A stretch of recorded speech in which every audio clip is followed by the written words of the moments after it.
सावन के महीने में हरि नाम का एक शिव भक्त अपने गांव में प्रसिद्ध था। हरि और उसका परिवार हर साल सावन का व्रत रखते थे और भगवान शिव की पूजा अर्चना बड़े ही श्रद्धा भाव से करते थे। एक दिन हरि की पत्नी मीरा ने सोचा कि वह अपने पति के लिए कुछ विशेष पकवान बनाएगी। उसने बैंगन का भरता और मूली की सब्जी बनाई, यह भूलते हुए कि सावन के महीने में ये सब्जियां वर्जित होती हैं। जब हरि काम से घर लौटा तो मीरा ने उसे यह भोजन परोसा। हरि ने बिना सोचे समझे भोजन किया और बाद में उसे याद आया कि सावन में ये सब्जियां नहीं खानी चाहिए थीं। हरि को बहुत दुख हुआ और उसने तुरंत शिव मंदिर जाकर भगवान शिव से प्रायश्चित करने का निर्णय लिया। वह मंदिर गया और शिवलिंग के सामने खड़ा होकर प्रार्थना करने लगा, हे महादेव, मुझसे भारी भूल हो गई है। मैंने अनजाने में आपके व्रत का उल्लंघन कर दिया है। कृपया मुझे क्षमा करें और मेरे इस पाप को माफ कर दें। हरि ने पूरे 10 घंटे तक लगातार प्रार्थना की। उसकी भक्ति और सच्चे दिल से की गई प्रार्थना ने भगवान शिव को प्रसन्न कर दिया। अचानक एक तेज रोशनी के साथ भगवान शिव प्रकट हुए और बोले, हरि, तुम्हारी भक्ति और पश्चाताप को देखकर मैं प्रसन्न हूँ। तुम्हारी गलती को मैं माफ करता हूँ, लेकिन ध्यान रखना कि भविष्य में ऐसी गलती न हो।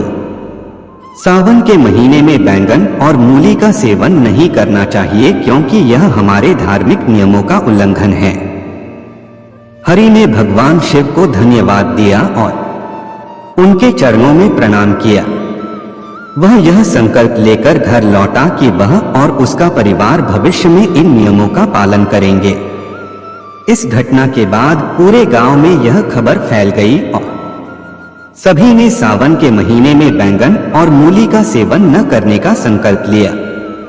इस कहानी से यह सीख मिलती है कि धार्मिक नियमों का पालन करना महत्वपूर्ण है और सच्चे हृदय से प्रार्थना करने पर भगवान हमारी गलतियों को माफ कर सकते हैं।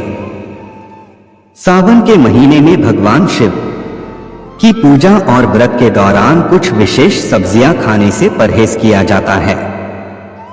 धार्मिक मान्यताओं के अनुसार इन सब्जियों का सेवन करने से व्रत टूट सकता है और भगवान शिव नाराज हो सकते हैं।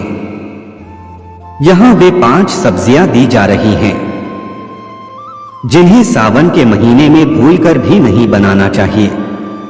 धार्मिक मान्यताओं के अनुसार बैंगन का सेवन सावन में वर्जित है क्योंकि इसे अपवित्र माना जाता है।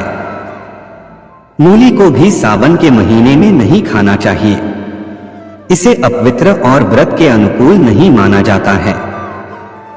लहसुन का सेवन सावन के दौरान नहीं करना चाहिए क्योंकि इसे तामसिक भोजन माना जाता है जो व्रत के दौरान वर्जित होता है। प्याज भी तामसिक भोजन की श्रेणी में आता है और इसे सावन के दौरान नहीं खाना चाहिए। मशरूम को सावन में वर्जित माना जाता है क्योंकि यह भी तामसिक भोजन की श्रेणी में आता है और इसे पवित्र महीनों में नहीं खाना चाहिए। यह नियम धार्मिक और पारंपरिक मान्यताओं पर आधारित हैं और इन्हें व्रत के दौरान पालन करना चाहिए ताकि व्रत और पूजा सही ढंग से संपन्न हो सके। पूरा वीडियो देखने के लिए दिल की गहराई से शुक्रिया, धन्यवाद।